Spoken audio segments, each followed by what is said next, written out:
Hey everybody, good evening. Um, Henry Villa here again. As many of you know, I'm the managing director of Stone Horizon, where we specialized on designing, building, and operating high cash flow properties, and in particular, rooming houses. And today, I want to talk to you about something very, very special. It's a bit of you know, myth, a little bit of a black magic area, particularly over the last few years and particularly over the last 18 months, where finance has been quite a bit of a challenge. And as a reminder, we're doing this as a little bit of a warm up act to the 3-day event that we're running later this month, only a couple of weeks away. Registrations open tomorrow, I've been told. And you'll be able to kind of secure your seat. Seats are going to be limited, but if you act early enough, sure enough, you'll be able to guarantee one of those. Attend from wherever you are in the comfort of your own home. Here I am in my studio here in Stone Horizon's headquarters. You can see I have my little whiteboard here with plenty of markers that hopefully are going to do us well today. And again, we're going to cover the subject of finance. It's a subject it's like I said, it's a little bit of black magic. Those who know don't tend to talk too much about it, and those who do know, can do marvels with their financial future. But unfortunately, there's all these myths going around it, all these vested interests in a number of different disciplines, anywhere from investment companies out there to brokers who ultimately have a vested interest on where to go and don't tend to share too much about what is really important and what the secret is on how to manage a rooming house. So today we're going to cover, so I have 1, 2, 3, 4, 5, 6 different areas, although as you probably used by now in some of these lives, I might be inclined to go and do some more if we figure some more. Now, let me know where are you watching from. If you're watching live, let me know that you're watching live. Give me a like maybe, or a little heart or something that tells me you're alive. I actually have my comments over here, so I'll be able to see questions. If you have questions around financing rooming houses, obviously I'm not a broker or a financial advisor or an accountant or any of those things, so I can't really provide direct financial advice. I also don't know who you are, unless you tell me in the comments below. But I can share with you my journey and my story and the story of our clients of how to actually finance the rooming house projects and what they've been able to do kind of so far.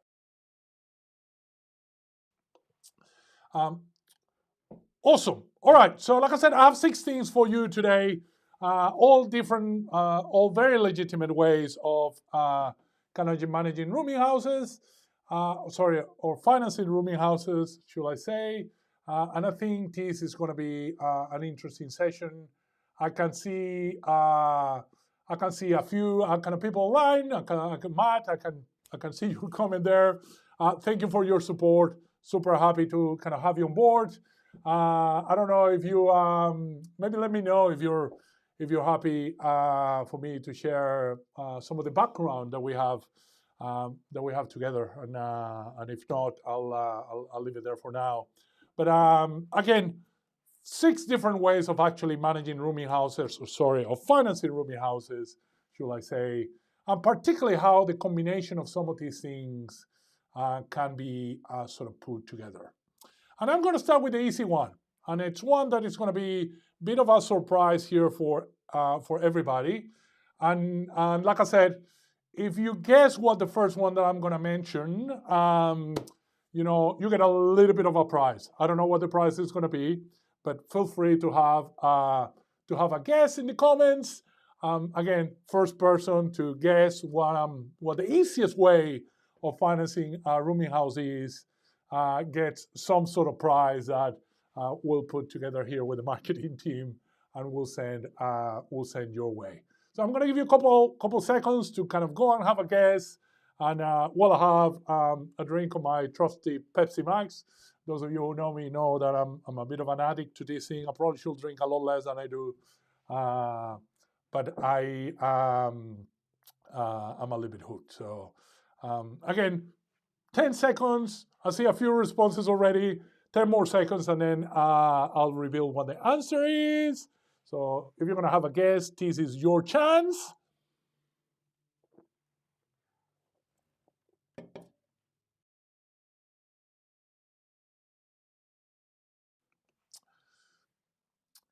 All right. Well, someone has been doing their homework, Matt, and I know you and I have had some of these conversations kind of already. But you're one of the few that had a guess, and you're completely right. Easiest way to finance a rooming house is all cash. It's not necessarily my preferred strategy, and it's certainly one that requires you to have a significant kind of background in terms of having some equity and some cash saved.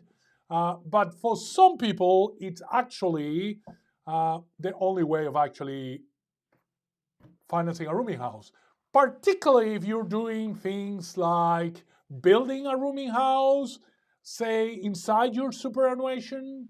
Well, guess what? You can't really build almost anything inside your superannuation, at least not the traditional way. And if you have the cash sitting around in your super, then maybe that's just the way to go. Also, for some of our clients and for some of the people that we help, ultimately their goal is to have no debt on these properties. I guess at that point, you could say they're financing these properties with all cash. So they can maximize the cash flow, they can keep all of the rent minus probably the expenses, and obviously make the returns go higher in terms of the headline number, even though it might not be higher in terms of return on your cash, because obviously these properties are significant investments, can range anywhere from $650,000 all the way to we've seen some of these properties go for $1.5 or even $2 million, and then the return on those, it won't be as good as if the property is being financed using leverage, using a lender or a bank or any of the other financial institutions that are later on this list. Number two, right? Number two is actually the one that is mostly used and probably the most flexible particularly for big rooming houses. Some of you have seen, if you've seen our tour, you will have seen that some of those properties were big rooming houses, 9 studios, 9 rooms, 9 kitchenettes, big properties with big cash flow that require a specialized type of financing. If you haven't seen that tour, somewhere in this channel there'll be a link to it. Or if you can't find it, again, put a comment below, and we're more than happy to send you the link to actually get a copy of that tour if you were not able to attend in person.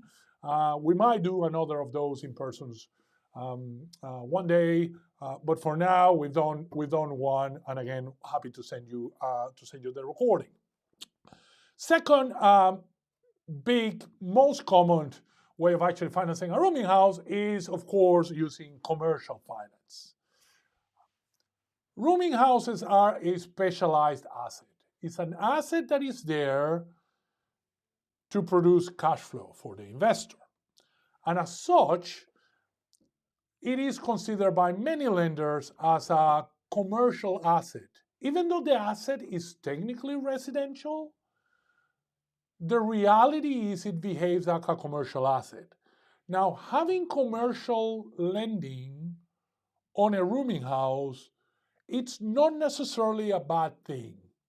And there are plenty of brokers out there and plenty of people in our industry who make a habit and a routine to say commercial lending and commercial finance is actually bad, or at least is unfavorable compared to other ways of financing.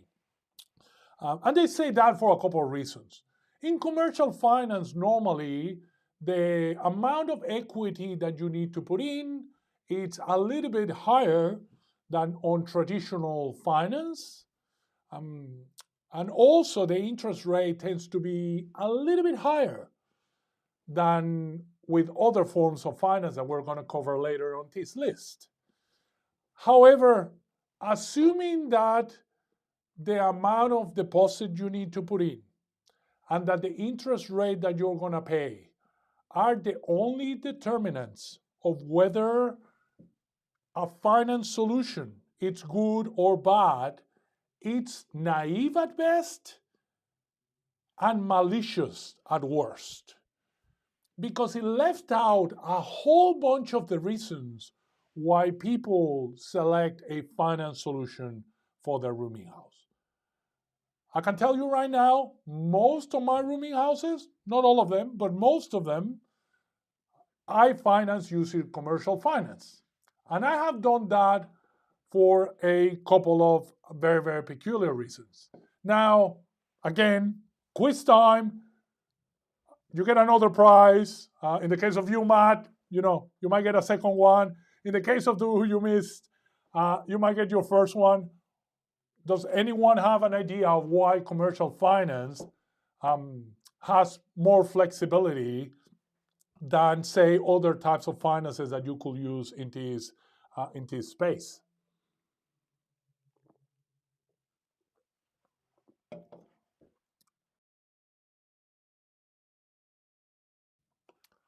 All right, questions are getting harder, and therefore the answers are getting not as precise. Valuation is one of those advantages, Matt, but it's not the one that I was thinking of. Or I guess is not necessarily directly valuation, although maybe you're kind of going down the right path, in the sense that when you finance a property using commercial finance, whether it's a commercial property, a shop or a factory or an industrial facility, or whether it's a rooming house, there's two things that are very, very different in nature. The assumption is that the servicing of the loan, the servicing of the property, of the property's finance, will come from the income that the property produces. And that is critical because commercial properties in general, and rooming houses, I guess, are a good example of this, is one of the few asset classes in this country where the rental from the property should cover the loan and leave some money left over. In fact, in the case of rooming houses, probably the best residential asset out there. You probably heard me say this 1,000 times, that I don't think there's a residential asset in this country that provides any better returns than a 9-studio rooming house of the types we build with our cash flow maximizer package, which many of you, including Matt, has taken advantage of. So again, number one, the assumption is the property will produce enough cash to pay for the mortgage, also pay for the lending. Therefore, the lender is less interested on how much money you actually make, on how many other debts you have going around, and on the overall serviceability calculator that we know has been so challenging for so many of you in the last 18 months, particularly with interest rates going up. Hopefully, we reach the end of that cycle, and we're now going to enter into a cycle that's going to be stable. But we know many of you have really, really struggled to get finance of properties over the last 18 months. So again, number one, the assumption is the property will pay for the loan, therefore we care a lot less, or the financer tends to care a lot less about your personal income situation, which is great, particularly if you don't have an income. Some of you will remember the conversation we had, last week about retiring using rooming houses as a tool. Well, one of the problems of retiring on rooming houses is that suddenly you don't have an income anymore, you don't have a salary anymore, you don't have a PAYG at the end of every financial year anymore. That tends to make it quite hard to finance traditional residential properties. By using commercial properties, that gets all solved. By using commercial finance, should I say, that can be all solved. The second thing is exactly what Matt said in my comments over here, which is valuation. But let me explain a little bit more of what I mean valuation. Commercial properties and rooming houses under commercial finance agreements get mostly valued based on the income.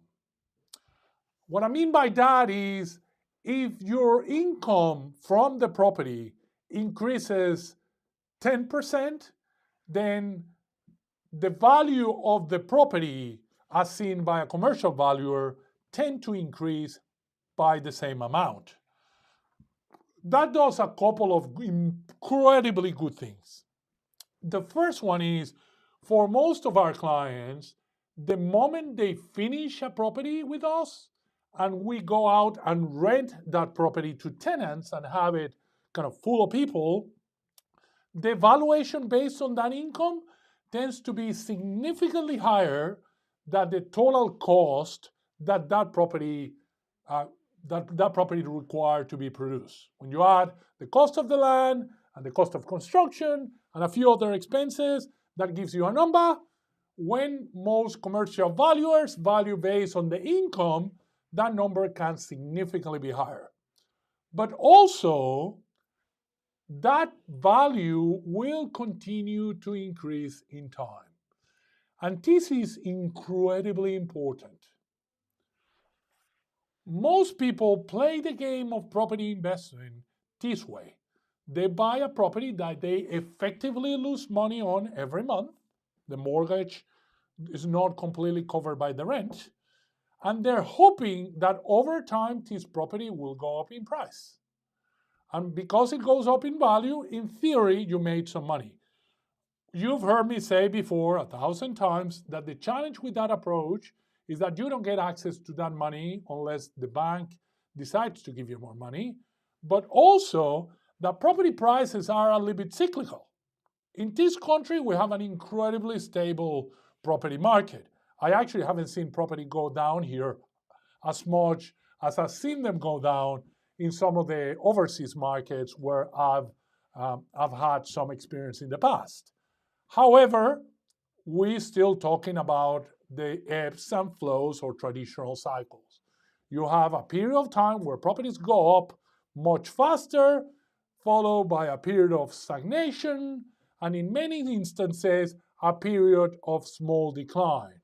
Now, I am particularly a believer that I don't think the Australian property market is about to crash, or that we're going to end up with properties going significantly down like they did overseas, 20, 30, 40%. I actually do not subscribe to that belief. However, I've seen plenty of properties, and I know because I see it in my own personal house where I live, which is not technically a investment property, but it's a property whose value I follow every now and then, where sometimes for years the value doesn't go up, and then it takes off again, and then it stabilizes again. Now, in the case of properties under commercial finance, and particularly around rooming houses, you can almost guarantee that the property price or the value of the property will continue to increase. And why is that? Well, like some of you guys are saying just over here, it's basically because the rent will continue to go up. I have never seen rents in this country go down. Maybe it has happened. I have not seen it. But what I can tell you is that in most of my rooming houses, if you plot a line between when that property was finished and when that property, where that property is now, we definitely have higher rents now than we did a few months ago, and that's still higher than a few months before then, and that's still higher than when these properties were originally completed.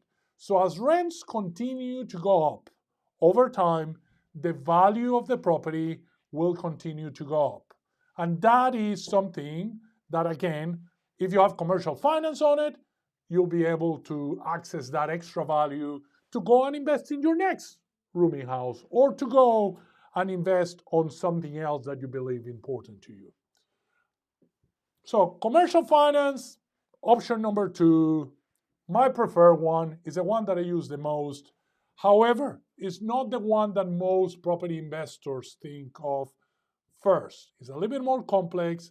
You need a little bit of guidance. You need to really, really know what you're doing.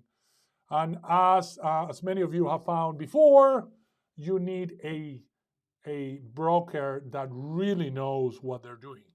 I've seen so many times, and I don't know if anyone who's listening to this is resonating with this, but I've heard so many times people go to your typical suburban broker to try to get commercial finance onto a rooming house.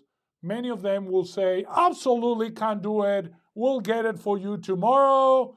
And inevitably months later, and in the case of some of our clients, even years later, the result is just not quite there.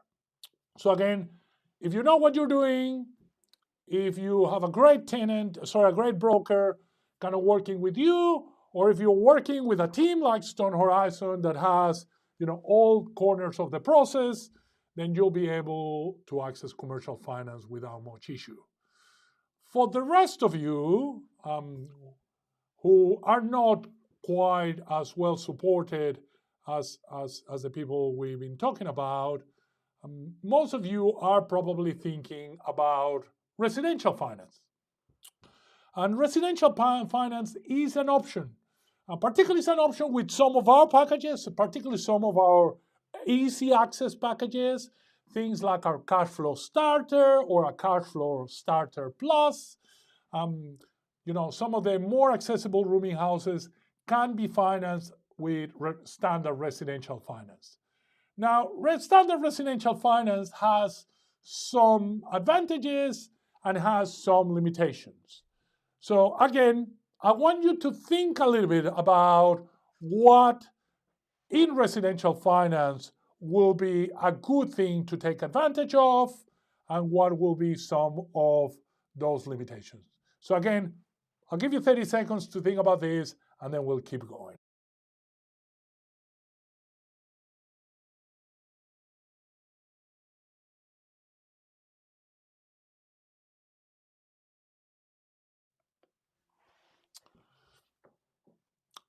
All right, no takers, or at least no one that got it right.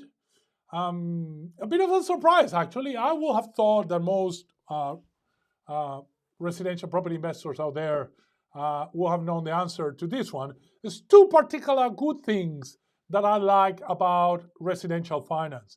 And one I kind of cheated a little bit and gave it to you when we spoke about commercial finance, but you didn't seem to have kind of picked it up. Everyone except Matt, I guess. The first one is interest rate. Of course, interest rate in residential finance are a lot lower.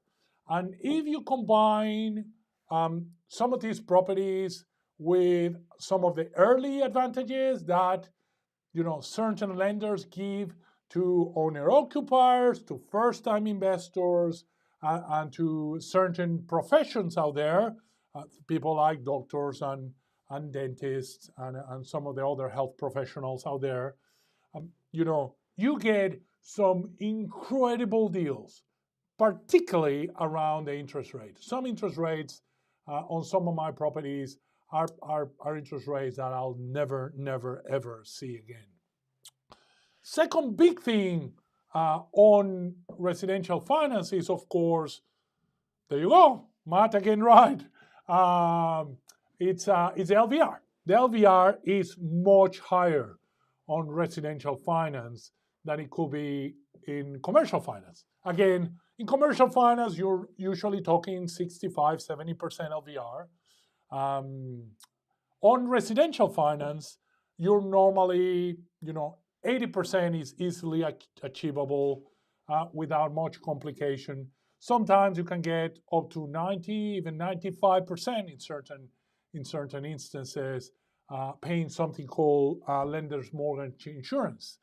And again, if you are a doctor or a dentist or a nurse or some other specialist types of professions, then you can get incredibly high LVRs, which is the portion of the deal that is financed by the lender without necessarily having to pay any extra, without having to pay the lender mortgage insurance fees or any of these extra fees that some of you might have heard us cover before, and some of them we might cover into some of the sessions that we're going to do into the future. So again, residential finance, higher LVR, lower interest rate, higher LVR. So if it's lower interest rate and higher LVR, how come not everybody is using residential finance for rooming houses and for all other kinds of property investment? And there's two reasons for that. The first one is, if you're into one of the bigger rooming houses that provide better cash flow, then banks will probably say that's not within the scope of residential lending.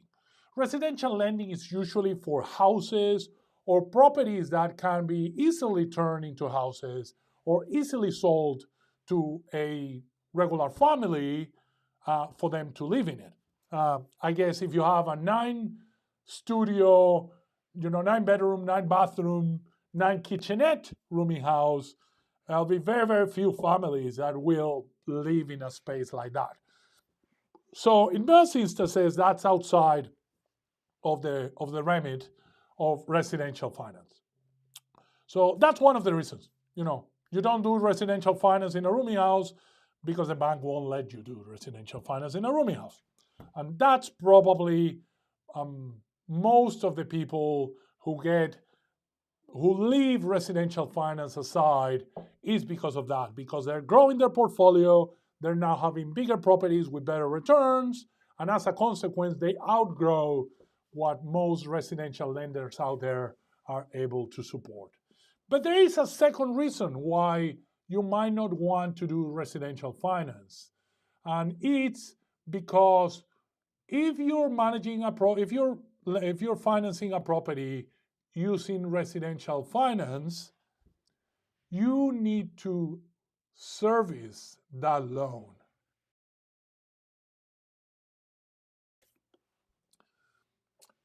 And what I mean by that is you need to have enough income from other sources to be able to cover the repayments that are required to be able to finance, the specific property you're looking at. In this case, obviously, we're talking about rooming houses. Because it works that way, then most investors eventually hit a glass ceiling where the bank will simply stop lending you money. That's actually one of the main reasons why many residential property investors, after growing their portfolio, buying 1 property, 2 properties, 3 properties, sometimes 4 or 5, sometimes 7, they hit a ceiling where the bank says, sorry, John, we're not giving you any more money.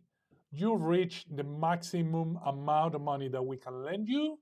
You've reached the ceiling of your serviceability, which means you cannot borrow more money, you cannot buy any more properties, but more importantly, you cannot refinance your existing properties to access some of that value that you've created there. And again, that's one of the challenges of negatively gearing. Now, we don't have the challenge of having to borrow to be able to access the value in a rooming house, because rooming houses by nature are positive cash flow. So you get access to your money as you go along and as your tenants pay rent. However, you do have the issue of if you hit that ceiling and the bank stops lending you money, how will you continue adding properties to your portfolio? That's kind of one of the biggest kind of challenges that we see people who start their portfolio like I did. I started my portfolio using residential finance. But very, very, very quickly, I realized that there was going to be a limit of how much my portfolio and therefore my cash flow was going to be able to grow if that was the case. If I got, to the ceiling of what my income wanted to provide as a service. Particularly in my situation where I really, really, really wanted to quit my job and dedicate to property investment full time. So again, residential finance, couple of strengths, couple of limitations, and then there's another one, particularly around certain projects around rooming houses. You guys will have seen, those of you who've been seeing my reels and my lives recently, you have seen yesterday we were in a project that is a different type of project. It's an existing house with the right layout, with the right footprint, in the right location that we're actually going to convert to a rooming house. Now, slightly different product, slightly different kind of market, slightly different tenants. I'm actually going to do another of these sessions probably before the 3-day event where I'm going to cover what's the difference between newly builds and conversion. But needless to say, this property started its life as a normal house. Therefore, it can be bought with the constraints that we were talking about on the residential finance. Because they bought it on the residential finance, you get an initial capital injection that allows you to buy the property. However, the process we're about to go through to convert that property into a kind of 9-studio rooming house, in the case of this one that we're going to do, cannot be financed through the bank. Because again, if you were to go to the bank and tell them, listen, I'm going to turn this into a rooming house, I need, 100 grand or a couple hundred grand to be able to do that project, two things are going to happen. The first one is the bank is probably going to panic and they go, oh, you're messing up with my security, you're messing up with my access, with my asset. You're actually destroying some value here. And in fact, I've seen some valuations come back, a real nightmare scenarios where they've said, well, you know what, the value of your asset is the value of the land minus what we're going to have to spend to demolish the building that you have on top of it. Some really, really crazy thoughts that, so only someone who really, really doesn't know what they're doing will come up against. But it happens. We've seen it happening before. So in that instance, you might need to go for a little bit of a hybrid approach where you use residential lending to buy the property first and then be able to fund the conversion out of other means. For most people, that means cash. So that means you need, 80% of the property will be financed, which means you need 20%. And then, of course, you need a bunch of cash to be able to pay for what effectively amounts to a significant renovation to then turn it into a fully compliant kind of rooming house. Again, might work for some people, might not work for others. I'm talking about the generic scenarios here. When we get to do, whether a discovery session with you or a clarity package or clarity workshop, we'll be able to cover your individual circumstances and provide you with a little bit more of a specific insight. But for now, kind of those are the elements. And then, of course, there's two other ways of financing to complete the 6 that we've been talking about. The first one is private lending. The great thing about private lending is that out of everything on this list, it's probably the one that has the best balance of flexibility and still keeping most of the returns, right? And what I mean by that is private lending, it doesn't really abide by the same rules that residential lending does, or sometimes even commercial lending does. It really depends on who the lender is and what is your business case put forward for this lender. Private lending comes from the same sort of school that private equity comes in the business world, where you're basically borrowing money from either a family office or some kind of high net worth individuals. And you're going through an entity or through a body that obviously it's there to have a process and to be able to channel these funds and put them into projects that are going to provide good return. But you have a whole bunch of flexibility around how those returns get achieved. Therefore, you can be a lot more creative about what you can finance and how you finance. I know at the moment we have probably 4 of our clients using private lending to get them to the point where these properties are completed as a segue to get them to long-term commercial finance, where they're going to be able to take most of their cash out and then be able to redeploy that money into their next project. So again, private lending, super, super flexible. It's one of my favorite tools when everything else fails. However, private lending has certain limitations, let's call them. It comes at a price. And I'm talking, it quite literally comes at a price. Private lending, it's probably the second most expensive way of financing a project after maybe equity, right? And what I mean by that is interest rates on financial lending are significantly higher than residential, sometimes significantly higher than commercial. And they're higher because the money that is being put to you comes from a source that demand a higher return. Right? A lot of the commercial and residential lending that we've seen comes from funding sources that are relatively low cost. It's people's savings, superannuation funds, even loan securitization, and some of those really, really complex financial instruments that get transacted in Wall Street. Private lending is mostly money coming from private individuals, and those individuals demand a higher return. And because they demand a higher return, the interest rate tends to be higher. It's that simple, right? You're borrowing money from somebody, even though you might have an institution in the middle that facilitates the whole process, right? Now, that's not necessarily a terrible thing, because private lending tends to have a much shorter time span. You tend to have a much shorter duration of those loans. In fact, in the case of we and our customers, a lot of the time we use private lending to get people to the point where the property is completed and we can have a long-term lease in place with an operator, with all such operators, and get some cash flow going. So that way a normal commercial lending will revalue the property based on that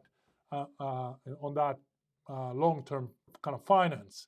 So because you're using this finance in a shorter period of time, the reality is the interest rate becomes a lot less important. I know in my case, I prefer, and it's more important to me, to work with the people who are going to give me the money to do the project rather than how much the interest rate is going to go.